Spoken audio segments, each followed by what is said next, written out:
What's up, Bobber Nation? It's Jim Bobbington. This week, the channel just surpassed 1,500 subscribers. That's pretty awesome. I wanted to shout out all my subscribers and thank you for supporting me and my channel. Hopefully, you're all getting some good information and entertainment out of these videos I put together for you. But that is not why we're here. I figured in celebration of my 1,500 subscriber milestone, we should probably revisit all the mods that are done on the bike at this point in time. Last time I did a video like this was after about 4 months of ownership. It was my second video ever on the channel, and so I think we could do it better this time around. Plus, a lot of things have changed. I've grown as well. So stay tuned. We'll be right back and we'll take a look.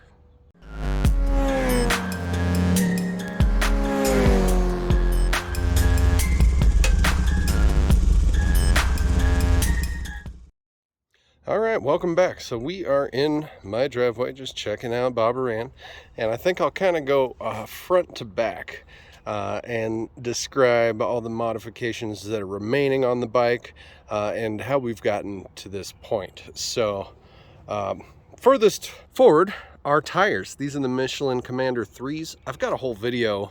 I'll throw it up in the top right. I'll put all these videos and links down in the description of the video too. But when I switched the tires out from the stock ones, I was very surprised at how much improved the ride became and how much more nimble and agile the bike was. So please take a look at that video.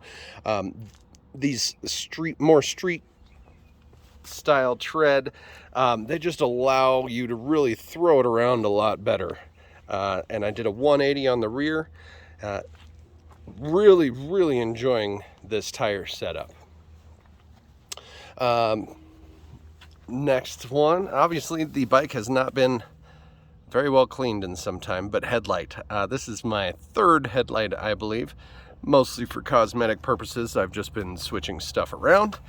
This is a dock small headlight with integrated turn signals. More of a fad than anything, just kind of a cool little feature, not really going to help you be more visible out on the street or anything like that. But I do really enjoy this headlight. I've had it for quite some time, and it's fun just to see those integrated turn signals bouncing off the tailgate of the truck in front of you at a stoplight.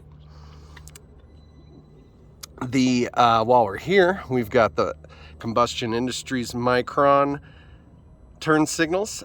These are the ones with the white running light, amber turn signal. Really changed the look of the bike overall, getting rid of those Shrek ears, as some like to call them. I've also got the red ones on the rear, and these ones are connected with the custom brackets that I worked with Combustion Industries to bring to market. So those are available to you now as well if you're running a 1920 seat and want to do a fenderless type setup. But yeah, you can thank yours truly for helping get those made. While I got the bike on, hidden little feature right back here. One of my favorite things that I've ever done is integrating a garage door opener into the horn. I got rid of the horn. Well, the horn is still there, but it's disconnected. I used the wiring from that to run into this module that I created. But you can check out that video up on the top right there. Love that. Nothing better than pulling up near your house, just hitting the horn button and the garage door opens for you. The Dean Speed drag bars in this glorious turquoise color. This is my second set of drag bars from Dean Speed. First time I ordered them was black. I didn't want to go overboard on something I wasn't sure I'd like. Ended up loving it. Got a color scheme to run with and reordered some. So definitely still love the drag bars after all this time. The LSL Levers as well. Still really love those and the look of them.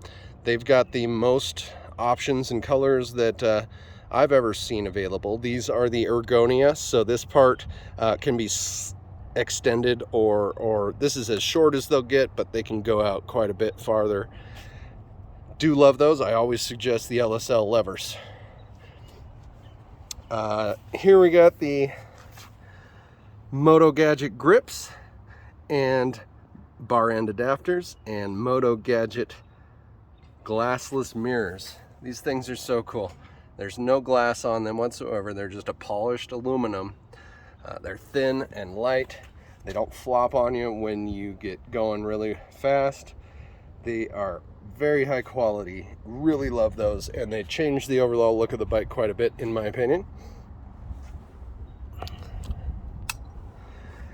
Quadlock. I've had the Quadlock for quite some time.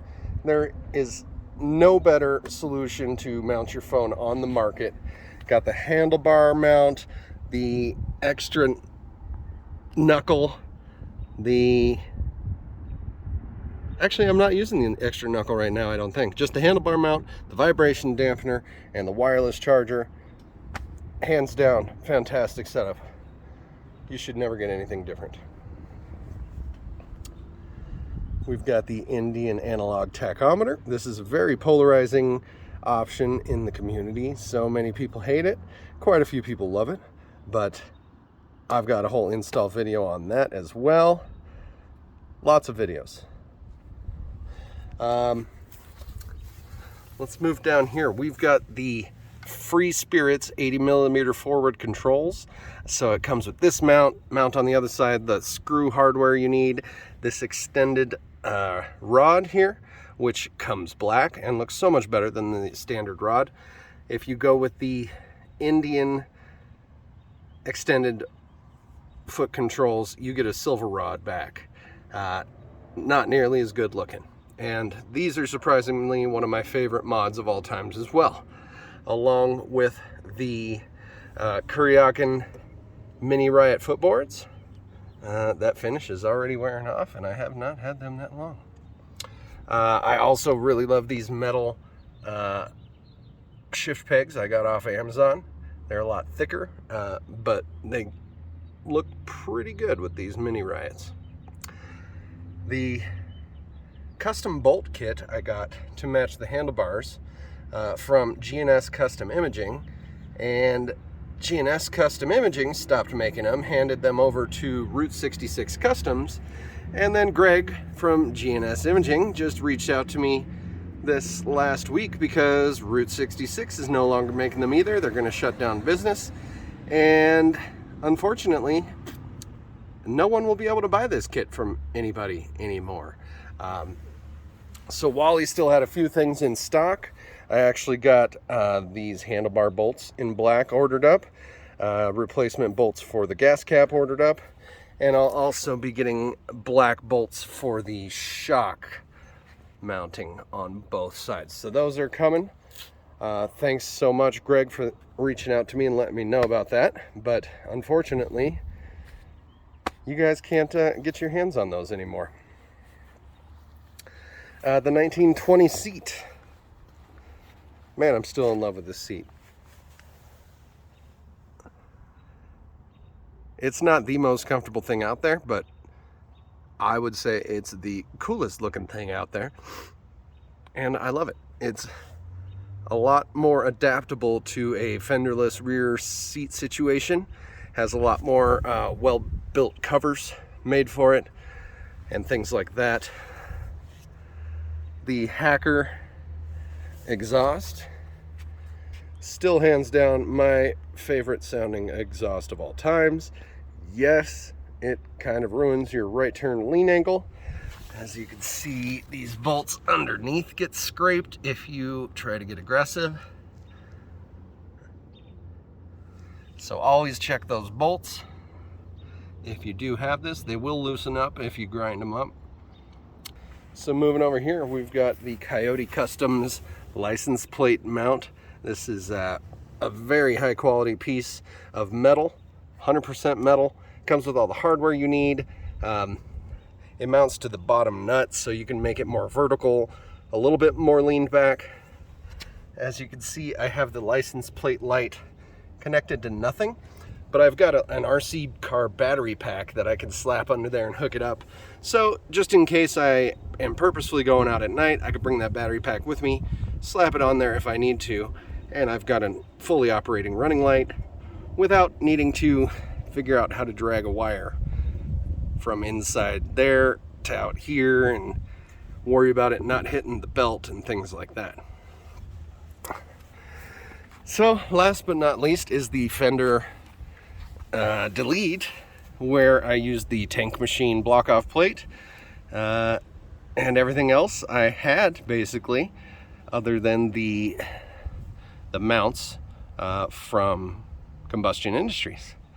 But overall, I'm really loving where the bike is at. I don't have a lot of mods on the list that are coming up next, unfortunately.